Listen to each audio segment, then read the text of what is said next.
Welcome to my basement, everybody. We have a tremendous guest in the show today in my basement. It is Neil Druckmann, who has just finished directing The Last of Us Part 2. You guys know how I feel about this incredible achievement in video games and how I feel about the work done by Naughty Dog and by Neil himself. So it is a tremendous honor to have Neil Druckmann join me in the basement. How are you doing? Pretty good. It's nice to be in your basement. Virtually. You have a lot of nice toys behind you. You've been on the basement before, I think around Uncharted 4, but yeah, that was all artifice. It was all done in a studio and it was much more controlled. But it was based on this idea of now it's literally your man cave. I don't leave much, which is sad but fun. Which is kind of your game, sad but fun, a little bit. That's how some people would describe it, sure. Take me back to conceiving the whole, notion of where you were going to go with the sequel, because I'm sure even in your mind, and certainly for a lot of us fans of the first Last of Us, there was a hesitation to think about where you could even possibly go with more of these stories, because it was such a nice, tight package, that original game. Were you struggling to find a direction and try to figure out what the hell you could do with a sequel? It's a kind of a roller coaster of emotions as we were like wrapping up the first game and starting to think about other ideas, whether it's new IP, going back to Uncharted. I guess there was an Uncharted team at the time, so for us it would have been something new. And then starting to think is like, okay, do we want to go back to Joel and Ellie? Do we want to do all new characters? Do we want to be in another part of the world? And pretty quickly we zeroed in on Ellie, that there's so much to be told with this character. And that's when we started thinking about Left Behind, the DLC that was the extra chapter for her, going backwards in time and showing a much more naive version, which you saw in the first game. And started to think going forward, where would you take that character? And had a lot of ideas that didn't pan out. And that's when you start to feel that panic of like, maybe this is not a good idea. Maybe we're going to tarnish what we did with the first game. But then landed on something that we felt had that emotional core that the first game had, this kind of universal feeling that continues the journey of love, but a darker one at that, of like, how far would you go to avenge someone you love, to find the people that have wronged them. And that was, once we had that and got a few of like the big beats, that's when we were like, yes, this is worth spending the next several years on. Was it a thing where you had to convince, and we're getting into spoiler territory, I guess I should have said that at the top of the podcast here, but I think everybody can assume that we're going to talk about some of the big events that happen in this game. But I'm wondering if it took an effort to convince your colleagues and your contributors, your actors, and everybody that's kind of a stakeholder in this enterprise, to kind of go in this direction and to kill off a character that we all love.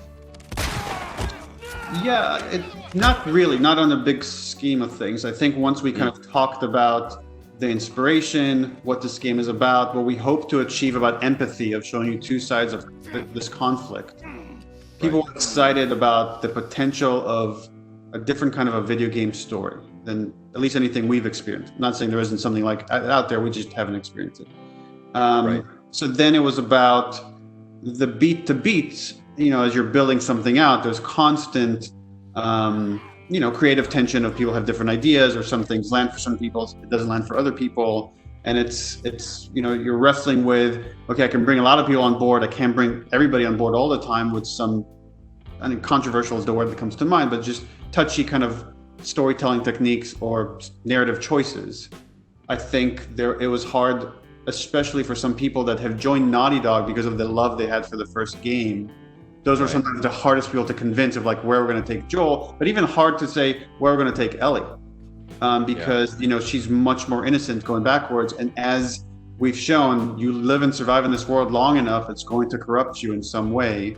And this is some of this game is the exploration of that. And that was maybe some of the hardest things to convince of, like, we have to go someplace really dark with this character to make a certain point about the themes that we're discussing with this game. Certainly it has become, a controversial topic in a lot of circles, and there's been a lot of, people that aren't enjoying some of the choices. But I question if people really saw the stakes in the first game, and you delivered a game that had tremendous stakes and tremendous consequence. And when you endeavor to go back into a sequel, how would you not bring that philosophy back into it? And you know, like, it just conceptually makes sense that everything has ramifications in this world, and it's all very palpable. You make every bullet count in The Last of Us, which is, you know, something quite extraordinary about this game. And so, yeah, it's been a bit baffling to me. Were you prepared, you know, for some of the criticism and some of the backlash, or you know, did you have an expectation that some of this might be heading your way and to other people's way, which is all gross, by the way? Some of it definitely is. Some of it is understandable. Unlike Uncharted, right? Uncharted is very pulpy, so when you make an Uncharted sequel, you know, we're still trying to tell a character-driven story, but so much of it is about fan service. Like, you know, we know when Elena comes back on the screen what the reaction is going to be, and all the Uncharted right end is in this very kind of happy place. So there's never like a big concern about doing anything too controversial. I mean, Uncharted 4 had like Nate lying to his wife. That was the most controversial part of like showing that flaw of that character. But other than that, it's like, it's all, again, bad term probably, but happy-go-lucky in comparison to The Last of Us, where you know, and we've been very upfront about this, which is like, look, there's going to be a story about Joel and Ellie, but don't cheer because you know what it means to go into the world of The Last of Us. And my theory, look, any game we make is not going to work for everyone. We know that. It just can't. Unless you make something so mundane where it just doesn't resonate, and then no one can find anything offensive about it. But as soon as you make bold, specific choices, they're going to land really well for some people, and they're going to go over people's heads, or they're just not going to resonate with it. And I've seen certain people just say, I just don't resonate with someone that would go on a quest for revenge. And I can't fault them for that. They just didn't make the connection with the characters. The thing I think for other people, why the first game worked for them as opposed to the second, even though they deal with very similar themes and very similar consequences of violence, the first game, despite Joel having a checkered past, being a very morally gray character in the same way where Ellie lands, it's still a hero's journey. What he's doing is easy to say, oh, he's saving a girl and he's going on a journey to find a cure for mankind. So whatever he's doing, you could get behind.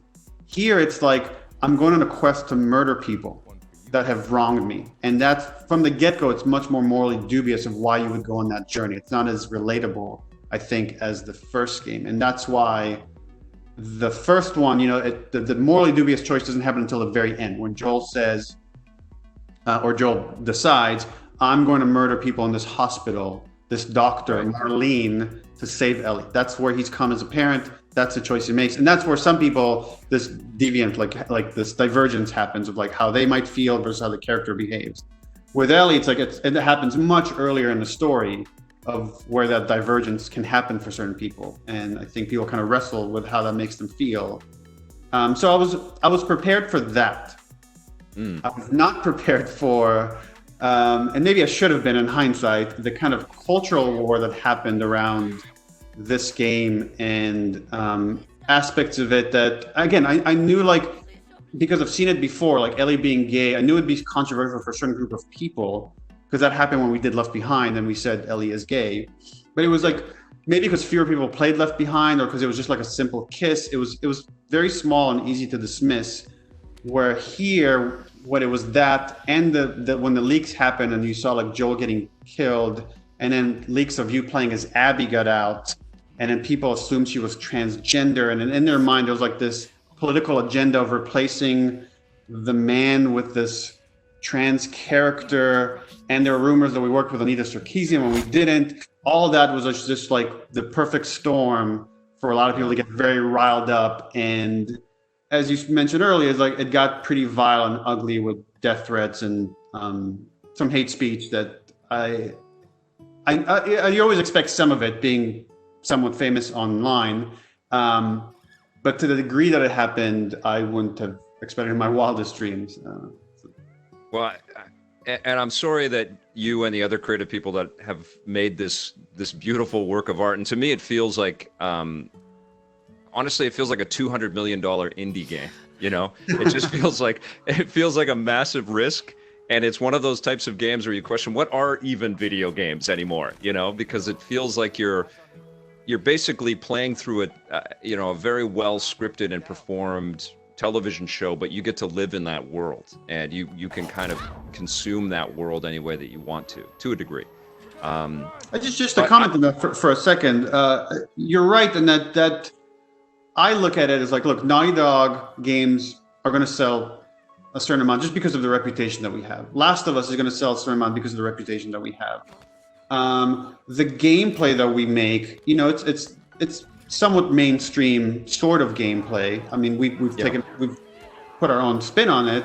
So it's like we have all these things that make it safer for us to take big risks with the story, to make big swings. Again, it doesn't always land for everybody, but I feel like we have to take those chances. Otherwise, why do it? Unless you're going to do something interesting that pushes some boundaries, that challenges us as creators, what's the point of, slaving away on something for so many years? And so my question now is, now that you've gone through this maelstrom and also the expenditure of energy to create something that was challenging for your team, clearly, because it's an utter work of art, but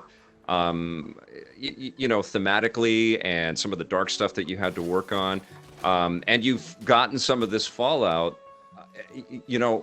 is there a drive to now dive back into something that challenging again? And also, if there isn't, like, how do you go back to simplicity? Like, how do you go back to Nathan Drake and the bullets don't count as much? Not to throw shade at Nathan Drake. I love Nathan Drake and I love the Uncharted franchise, but there is definitely this sort of innocuous sensibility around the carnage in an Uncharted game comparative to the real heavy violence and pain and messaging around that violence and pain in The Last of Us. So where do your kind of creative aspirations take you now?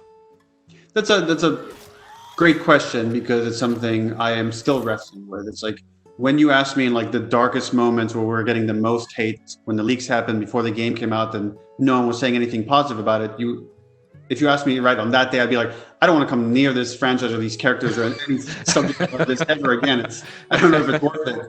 But then, I've gotten these comparisons a lot to like Rian Johnson and Last Jedi, and like I don't think you can avoid that to some degree. And I've kind of researched a little bit of some of the stuff he said, because I'm curious how he has wrestled with this kind of. Did you get a call from Rian Johnson? I had an exchange with him actually, actually I got more out of like researching some of the stuff he said, which really resonated with me, which was a lot of the things that people complain about are the things I'm proudest of. So I can't like and I feel the same way. It's like, people get upset about the themes or playing as Abby and like how much it might not resonate with them, but it's like, those are the things I'm proudest of that this game does. This game lets you see a conflict from the other side. It makes you say, hold on, these really horrible feelings that I've had. And for people, I think you've mentioned it on your review, which is like, you wanted to inflict pain on her because of what she did to a character you love. And it's like, that's the thing we wanted to explore. So if that thing doesn't work for you and you hate the game for it, then it's like, I kind of have to shrug and be like, well, that's what this game is. And it has resonated for like many, many, many other people. So I have to kind of focus on that to say, look, we've taken a gamble many times now with the games, at least the games I've written and directed, with like from The Last of Us, even Uncharted 4, which again is more lighthearted, pulpy action adventure. We're trying to find some universal truth in there, which is like, relationships are hard. And how do you wrestle the passion of your work versus your home relationship? And if you give yourself completely to one versus the other, they kind of both fall apart. You lose yourself. And it was about finding a compromise. And those are the healthiest relationships. So that is the emotional core of that story. So I think even within pulpy stories, you could find things that resonate and kind of, for us at least, push storytelling forward. So today, it's like I feel much more comfortable with looking at a lot of the craziness in the rearview mirror and say, like, I could jump into this kind of thing again. Don't know if I want to right now. And it's kind of nice to take it easy for a little bit and explore different ideas and say, okay, if we're going to invest our time for something from several years, what are we as a team passionate about? Where do we want to go next? let's try that for a little bit, weeks, sometimes months, and say, okay, are we still excited about it? If yes, then let's commit to it. Well, I'm seeing even, with my review and my spoiler discussion around the game, there was a lot of hate bombing right away, but it feels like everything is ticking up and people are finding the game and really spending time with it and taking in the criticism and maybe having real discussion around that. But it's shifting into the more positive takeaways, and I'm seeing that reflected in comments, and I'm seeing that reflected in whether it's whatever, social media or whatever. And I'm wondering if that's starting to happen for you too. Like, there was a very vocal crowd, but it feels like there's also a lot of people, not just in the critics circle, who I think, like me, almost universally really enjoyed the game. But I'm wondering if you're also hearing really positive feedback and people wanting to see what your thoughts are on continuing Ellie's journey now. It's funny, we talk about this a lot. It's hard to focus on the purely positive stuff. I don't know why, as a creator, like, you kind of just gloss over that, and then you fixate on like the few really loud, nasty, negative things. One comment can ruin your whole thing. I know, it's brutal. It's like there's that idiom, it's like, what, it just takes one drop of shit to ruin like a barrel of wine. Totally. But the things actually I enjoy, I kind of like this middle ground where, like, I'll go on a forum, depending how masochistic I'm feeling, whether it's NeoGAF or Reset Era, and just reading people wrestle with the materials and saying, like, they hated Abby or they loved Abby, or like it's a test for empathy, and little details that they picked up on that really resonated with them, and just people arguing about it. That's the stuff I love, because that's kind of the stuff I love with the end of the first game. Is like, there's people that hated Joel's decision, or people that completely understood Joel's decision. Usually parents completely like got behind Joel's decision, and it's kind of happening. It's different, but it's happening again with this game, and that's the stuff that, for myself as a creator, I find really inspiring. And like, I don't want to make things that are just easily consumed. I want you to walk away and kind of ponder and think about it, and have this thing stick around with you even after you're done playing it. You're a parent yourself, and both games really focus on the idea of being a parent, or earning the responsibility and the right to be a parent, and understanding what that really means in this bleak reality that you've crafted. Was it hard to turn off this darkness and this bleakness and just go home and have a regular family life? Or would you go home and just like grab your family and just I felt for your devs, for you and for your devs, because you guys you spent years in this terrible world, and then here's a bonus: we get a pandemic in 2020 to enjoy the launch of this game. So it must be. It's funny, from the outside, it feels weird. Now you could talk to me about this stuff, and I could like smile and laugh. But you work on something. I worked on this game for 7 years. Most people on the team worked on it for multiple years. And when you release it, that's supposed to be a moment of celebration. Like, we're done. Right. We get to see how people react, and then rewind the clock. I don't remember what it was. 2 months before we came out, and the leaks happened, and then the pandemic hit, and then we have to say, we don't know when we could put this game out. We've never been in a situation where we're sitting on a finished game. That has never happened in the history of Naughty Dog. And that was a really depressing time, right? Where it's like you're getting just nothing but negativity, and you don't know how long it's going to last. When you're finished, when you're like at the finish line, it's like, that's such a crappy feeling. It's hard to describe unless you've been in it. But to your point, I think I don't like talking a lot about my kids, and don't post pictures of them on social media for really obvious reasons, if they weren't obvious before. But not only with them, I found so much comfort, like hanging out with them, playing Pokemon with them, playing board games, just hanging out. And we get to hang out a lot more because like they're in my house when I'm working. As well as colleagues, like kind of reaching out to each other, and we all hit different low points at different times, and trying to raise each other up and remind ourselves like that we're really proud of this game that we made, and eventually people will play it and they'll see the value in it. And then to have that moment happen with reviews when they hit, and you saw with critics how much it resonated, and then when launch happened, you saw how much it resonated with fans, and fan art of like Abby and Lev and Ellie and Joel, and there was that sort of celebration. It came kind of late, and in a way it was kind of sweeter because you hit this like negative low point. It's like as if you're writing this out right? You want to me, good writing, it's like you're constantly contrasting values. So before you have the giraffe moment in Last of Us 1, you have the David moment where Ellie kills him brutally and is traumatized. So in a way, we got traumatized before we got all this like love, and it made the love feel that much stronger in a way. It's and again, we're at a point now we can look back at it and laugh because we've all pretty much moved on to like other things. Let's talk about Ellie and the way that she winds up. I saw people really connect and get really hurt with the idea that she couldn't play Joel's guitar, the gift that Joel gave to her. And you know, I think it's an ending where you can interpret it how you want to, but it feels like to me that there was a sense of forgiveness and she was taking him in, but maybe she was leaving the gift of the guitar to whoever got this house afterwards. And there was a sense of like owning her past and moving on with it and being okay, in whatever sense The Last of Us okay means. What's your interpretation, or what did you mean by her walking off into the woods and kind of leaving her past behind? Yeah, I guess that sets up questions for sequels, but just let us know what was in your head. Just to respond to the sequel thing, I've seen for both games people say it ends on a cliffhanger, and I guess to that I could just say I disagree.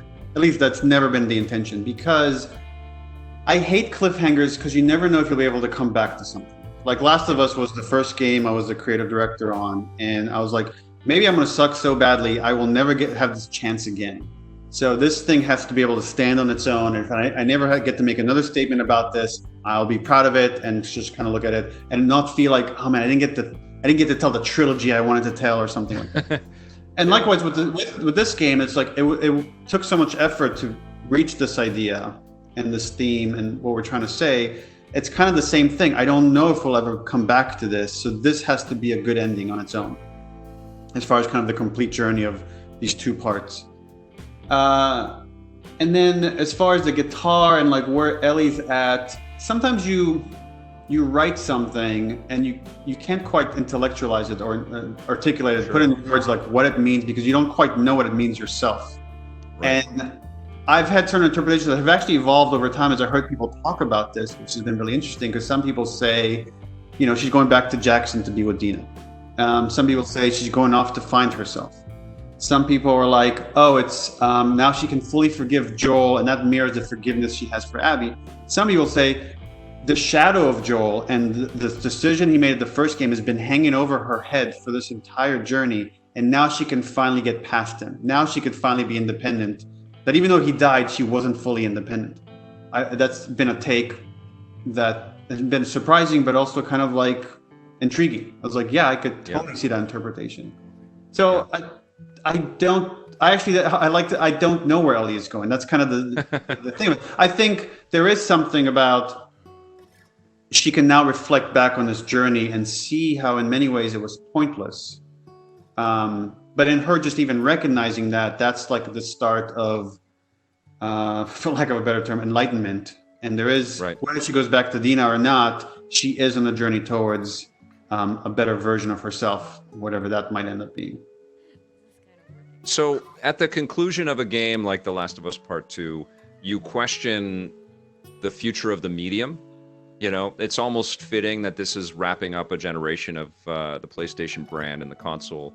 And I'm curious, like, what do you want to see out of video games? What do video games mean in the 2020s? You know, and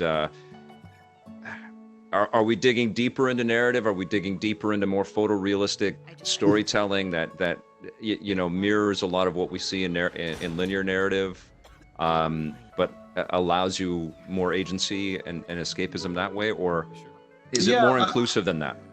I guess I'll get into a bit of a controversial topic, and I don't mean to be controversial, but it's on my mind.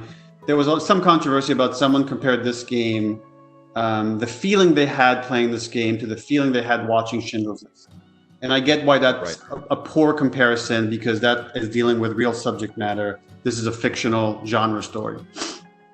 But what that got me thinking about, and we try to push certain themes and realism of characters, I think in a way that pushes boundaries for at least AAA games. I could comfortably say that, even if it doesn't work for people. I hope people can recognize that. And I don't know if we're the right studio to do it. Probably not. But I would love for people to deal with real subject matter. Like we're getting pretty good at like genre stories, but what does this Schindler's List of video games actually look like? Right. There's so much stuff going on in the world that I think people are tackling in indie games, but maybe not so much anymore with movies, because movies are just turning into Marvel and Star Wars theaters. Or I guess now there's no theaters anymore, so who knows what movies will become. It does feel like everything could go in a total, like you worked with one of the creatives on Westworld, and that was so much of a reflection of a lot of, interactive narrative in a way. It does feel like we're sort of all twisting in on this idea of storytelling. It's all changing right before our eyes. I mean, but that's not complete, right? Because there's Fortnite, which Fortnite has storytelling, but that has become fascinating to me, like a platform. Like people go and hang out in Fortnite and watch concerts, and there's a future there that, again, that's not necessarily my thing, but I'm so intrigued by it. As like, and especially now when we're all living at home, like we need these kind of playgrounds to like meet people and hang out and do stuff. Like I think that whatever's happening there is going to get accelerated because of the world we live in now. But there is the thing, my passion is storytelling, is like, how do we keep pushing the boundaries of the kinds of story we tell, the topics we tackle, and even the kind of characters that we have in video games, and just make it, I don't know how to say this again, I'm trying not to be controversial, but make it safe to experiment and explore. Because I think so often right now there's a culture of like, we just kind of smack people down when it isn't 100% ideal.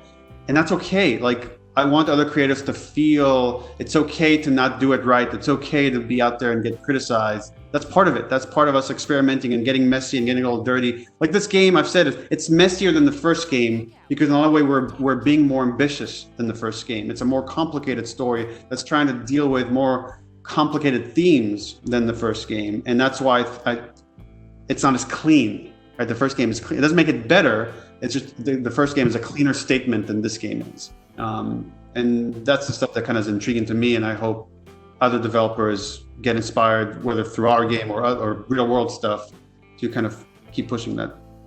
Now I'm just rambling, but keep pushing. No. The intimacy of the first game, I think, it was something I talked about in my review of it. Was one of the reasons why I think it was so effective. It's like we felt like two against many, and it resonated, and I felt when I played the game that there was a real sense of trying to expand the world and get us to know other individuals in this world, and there was a calculation behind that because we know that a Last of Us television show is coming, and we know that this is an incredibly important brand. I mean, it's a beautiful work of art, but it's also an incredibly important brand to Sony.